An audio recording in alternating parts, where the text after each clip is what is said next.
Hello, everybody. Welcome back. Mario, all right, so the next two wines, again, cabs, 100% cabs. Tell us about each of them. Okay. Well, I chose these two wines to taste next because it's a really cool comparison of, you know, east side versus west side Napa Valley.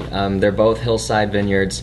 The Cloud's Nest vineyard on your right is Mount Veeder. So you're talking about 1,400, 1,500 feet in elevation. Again, 100% cab in both glasses. Mount Veeder, it's on the Mayacamas mountain range, which is the west side of Napa Valley. So you think about, you know, sun exposure. You get the sun rising in the east and it gets good exposure in the morning, but then as the sun sets in the west, you know, it's protected from those more intense afternoon heat waves. The Mayacamas mountain range was formed, you know, over the last 175 million years. You know, ago it was underwater. You know, so this is all sedimentary soil that's been pushed up out of the ocean, you know, from years and years of tectonic plate movement that's pushed this Mayacamas mountain range up. So it's very foresty there. It's very fertile soil, very gravelly soil. Pretty much a direct contrast to the Haystack Vineyard located on Atlas Peak. So Atlas Peak is on the Vaca mountain range in Napa Valley, the east side of Napa, formed by volcanic activity in the soil. So that's where you see those palisades, you know, in the Stag's Leap district. You know, it's rock that's just been pushed out of the earth by volcanic activity. And therefore the soils are much more rocky and much more stressed. And then also the exposure, you know, here you get good, you know, coverage in the morning, but then it gets hit by all that really intense afternoon heat. So, like I said, they're both 100% Cabernet, grown by me with the same kind of viticultural philosophies. You know, the only difference is the terroir in which it's grown in. You know, so, how old are these vineyards, roughly? Well, the Haystack Vineyard, well, they were both planted about 1998. Okay, yeah, so fairly relatively young. Yeah. Fairly young. And for those of you who've never been to Napa, you know, the Mayacamas range, very lush green. The Vaca range, more arid. It seems like, and it's not that far apart, but it seems like the storms catch the Mayacamas range and don't make it over to the Vaca range as often. You get all those California oaks, real scraggly oaks. But it's fascinating to spend some time in Napa and just looking at all the different. Yeah, when you're on the valley floor, you just look east and look west, and it looks like two different countries. I mean, it's absolutely a completely different terroir. So I think that those flavors, they come out in the wine. You know, when I smell the Cloud's Nest vineyard, you know, for me, I get a lot of that cedar, cigar box, anise components. You know, forest floor, I like to say. You know, there's kind of like a little bit of an earthy, dry tea kind of thing going on in that particular wine.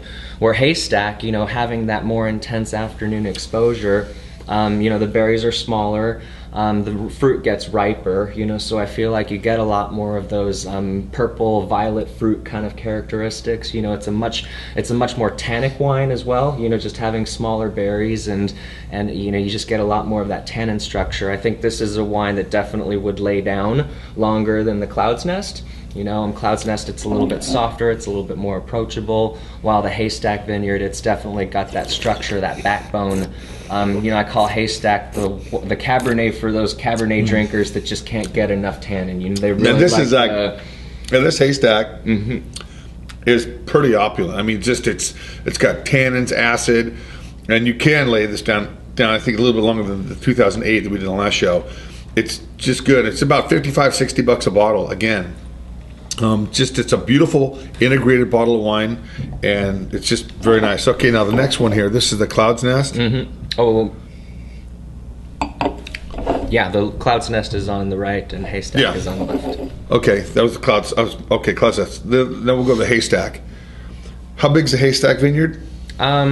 It's 22 acres, 10 of which had to be replanted when we purchased the vineyard. So we purchased the vineyard in 2007. What goes into this particular glass is our G&H blocks that are planted on top of the hill. At the bottom of the hill, these vines that when we bought the property were planted in the 70s.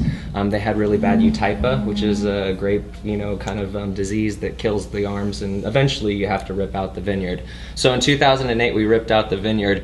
Just to give you an idea of how how rocky this soil is. You know, there were 10 acres that we replanted. We had to bring in bring out 25 truckloads of rock, you know, by ripping and cross-ripping the soil. Wow. And then still we had to use jackhammers in some places to bust hole in the rock to be able to stick a vine in the ground. That to me is fascinating.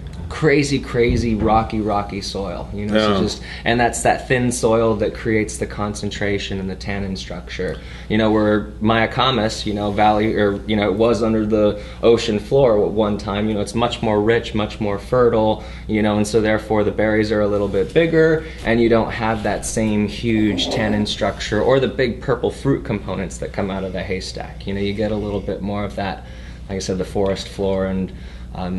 It's completely different noses on both these wines. And they're both 100% Cabernet, both, you know, grown with the same kind of viticultural philosophies and made at the same winery.